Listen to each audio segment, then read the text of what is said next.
नमस्कार, मैं हूं विनोद महला। आप देख रहे हैं दा मुद्दा। चुनावी शंखनाद हो चुका है और जैसे चुनावी शंखनाद होते हैं तो राजनीतिक दलों के नेता एक दूसरे की पार्टी में आना जाना शुरू कर देते हैं। जहां भी उनका राजनीतिक भविष्य बेहतर होता दिखाई देता है वहां पर ये नेता पहुंच जाते हैं। लिहाजा इसी कड़ी में कुरुक्षेत्र संसदीय क्षेत्र में भी राजनीतिक नेताओं का एक दूसरे के दल में आना जाना अब शुरू होने जा रहा है। बात करें कुरुक्षेत्र जिला परिषद के पूर्व जिला परिषद के चेयरमैन प्रवीण चौधरी की, वो आम आदमी पार्टी के पंचायती प्रकोष्ठ के प्रदेश कोऑर्डिनेटर पद पर हैं, लेकिन उनका मन इस पद पर नहीं लग रहा है और वो किसी भी समय भारतीय जनता पार्टी में शामिल हो सकते हैं।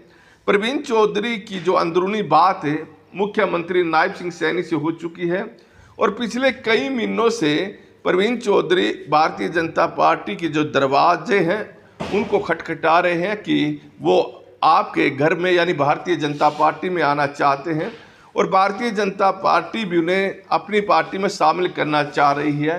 एक वक्त का इंतजार भारतीय जनता पार्टी भी करवा रही है। तो देखिए, प्रवीण चौधरी आम आदमी पार्टी में तब शामिल हुए थे जब पंजाब में आम आदमी पार्टी की सरकार आ गई थी। तो उस समय प्रवीण चौधरी सहित बहुत सारे ऐसे नेताओं को लगा था कि हरियाणा में भी इसका असर पड़ेगा और हरियाणा में भी आम आदमी पार्टी दमखम के साथ सरकार बना सकती है। लिहाजा प्रवीण चौधरी और इन्हीं तरह हरियाणा में बहुत सारे राजनीतिक दलों में शामिल बहुत सारे नेता आम आदमी पार्टी में शामिल हो गए थे। तो यहाँ पर देखें, जो उन्हें लग रहा था कि आम आदमी पार्टी जल्दी ग्रोथ कर लेगी, ऐसा नहीं हुआ। आम आदमी पार्टी के लिए जो हरियाणा की जो सियासी ज़मीन है वो सही साबित होती दिखाई नहीं दी।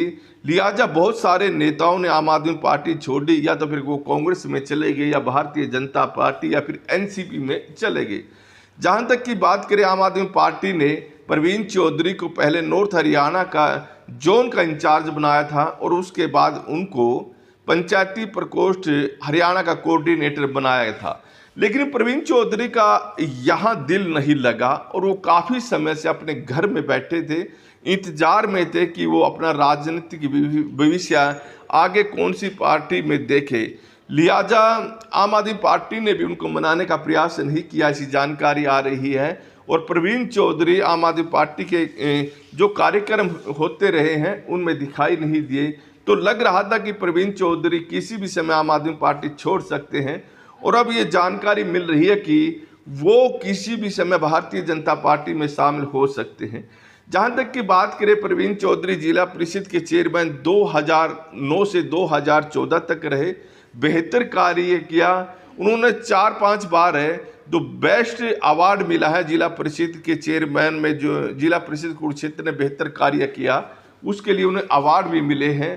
तो देखिए, इंडियन नेशनल लोकदल से भी उन्होंने अपनी जो राजनीतिक कैरियर शुरू किया था। दरअसल 2009 में प्रवीण चौधरी जिला परिषद के सदस्य का चुनाव जीते थे। तो यहाँ पर उन्होंने जो इंडियन नेशनल लोकदल के बड़े नेता चौधरी मायाराम उनको हराया था।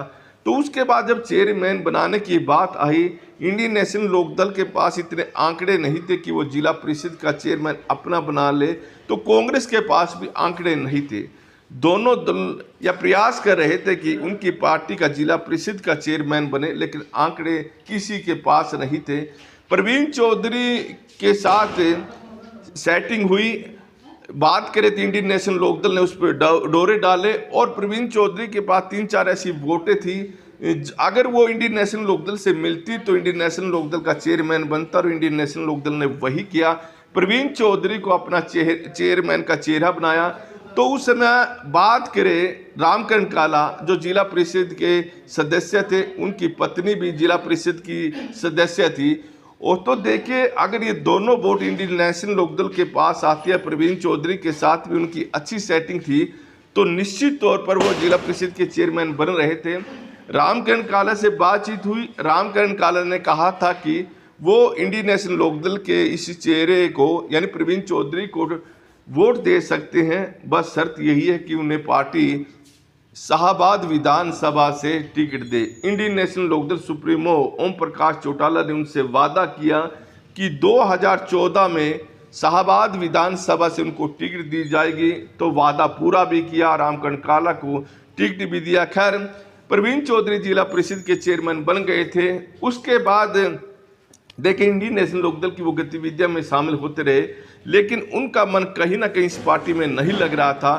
2014 के विधानसभा चुनाव हुए तो प्रवीण चौधरी ने थानेसर विधानसभा से चुनाव लड़ने का ऐलान कर दिया था, पंचायत भी हुई थी। तो उसके बाद देखें तो जो पूर्व मंत्री अशोक अरोड़ा, इंडियन नेशनल लोकदल के तत्कालीन नेता, उन्हें लगा कि अगर प्रवीण चौधरी चुनाव मैदान में उतरते हैं तो उससे उनको नुकसान हो सकता था। लिहाजा उन्होंने अभय सिंह चौटाला से बातचीत की, क्योंकि अभय सिंह चौटाला की बड़ी भूमिका रही थी कि प्रवीण चौधरी को चेयरमैन बनाने में। अभय सिंह चौटाला ने प्रवीण चौधरी से बातचीत की और कहा कि वो चुनाव नहीं लड़े। उसके बाद प्रवीण चौधरी ने विधानसभा का चुनाव नहीं लड़ा और वो इंडियन नेशनल लोकदल के साथ खड़े दिखाई दिए और अशोक अरोड़ा इन चुनाव में विधायक बन गए थे। उसके बाद प्रवीण चौधरी की जो गतिविधियां इंडियन नेशनल लोकदल में दिखाई नहीं दी और 2019 के विधानसभा चुनाव में प्रवीण चौधरी ने आज़ाद प्रत्याशी के तौर पर चुनाव लड़ा था।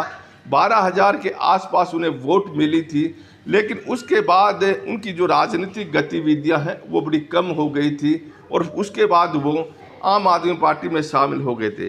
और जिला परिषद का चेयर बनाने में भी बड़ी दिलचस्प कहानी रही है, क्योंकि ओम प्रकाश चौटाला तक ने यहाँ आकर बड़े प्रयास किए थे, क्योंकि प्रशासन का और कांग्रेस की उस समय सरकार हुआ करती थी, उनका बड़ा प्रेशर यही था कि रामकरण काला के खिलाफ उस समय केस दर्ज थे कि रामकरण काला को वोटिंग नहीं करने देंगे। अगर रामकरण काला उस समय वोटिंग करने आए तो उन्हें यहीं से बाहर गिरफ्तार कर लिया जाएगा। अगर उनको गिरफ्तार करते हैं तो कांग्रेस का जो प्रत्याशी वो चुनाव जीत सकते हैं। कांग्रेस के प्रत्याशी डी शर्मा हुआ करते थे। तो देखें, यहाँ पर ओम प्रकाश चौटाला खुद रामकरण काला को अपनी गाड़ी में बैठा कर लाए थे, प्रवीण चौधरी को लेकर आए थे और यहाँ उस समय जो तत्कालीन एसपी थे उनको सुल्तान सिंह, उनको यह बोला गया था कि मैं ये मेंबरों को छोड़कर आपके पास जा रहा हूँ, देखिए जितने मेंबर आप गिन लीजिए और मैं वापस आकर इतने ही मेंबर को आपसे ले लूँगा।